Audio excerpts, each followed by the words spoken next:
सब्र का फल। एक छोटा सा घर था जहां सासम्मा, उनका बेटा आदिल और उसकी पत्नी सारा रहते थे।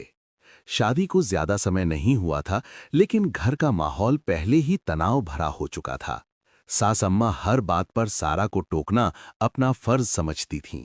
सुबह इतनी देर तक सोती रहती हो, हमारे जमाने में बहुएं फजर से पहले उठ जाया करती थीं। ये बात सारा रोज सुनती थी।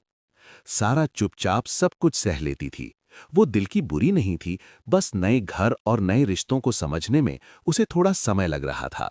वो पूरी कोशिश करती थी कि सास को खुश रखे, फिर भी कोई न कोई कमी निकल ही आती। एक दिन सारा से खाने में नमक थोड़ा कम हो गया। सास अम्मा ने सबके सामने कह दिया, लगता है इस लड़की को घर संभालना ही नहीं आता। सारा की आंखों में आंसू आ गए, लेकिन उसने कुछ नहीं कहा। आदिल सब देख रहा था, मगर मां के सामने बोलने की हिम्मत नहीं कर पाया। वक्त बीतता गया। एक दिन सास अम्मा की तबीयत अचानक बहुत बिगड़ गई। ब्लड प्रेशर बढ़ गया और डॉक्टर ने पूरी तरह आराम करने की सलाह दी। आदिल दफ्तर में था और घर में सिर्फ सारा थी।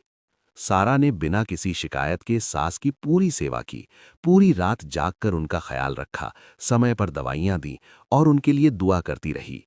रात के सन्नाटे में सास अम्मा ने कमजोर आवाज में कहा, बेटा, तुम इतनी मेहनत क्यों कर रही हो? मैंने तो हमेशा तुम्हें ताने ही दिए हैं।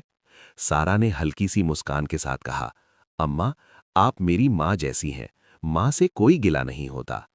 ये सुनकर सास अम्मा की आंखों से आंसू बहने लगे। उस रात उनका दिल पिघल गया। उन्हें एहसास हुआ कि जिस बहू को वो गलत समझती थीं, वो उनसे कहीं ज्यादा अच्छी इंसान है।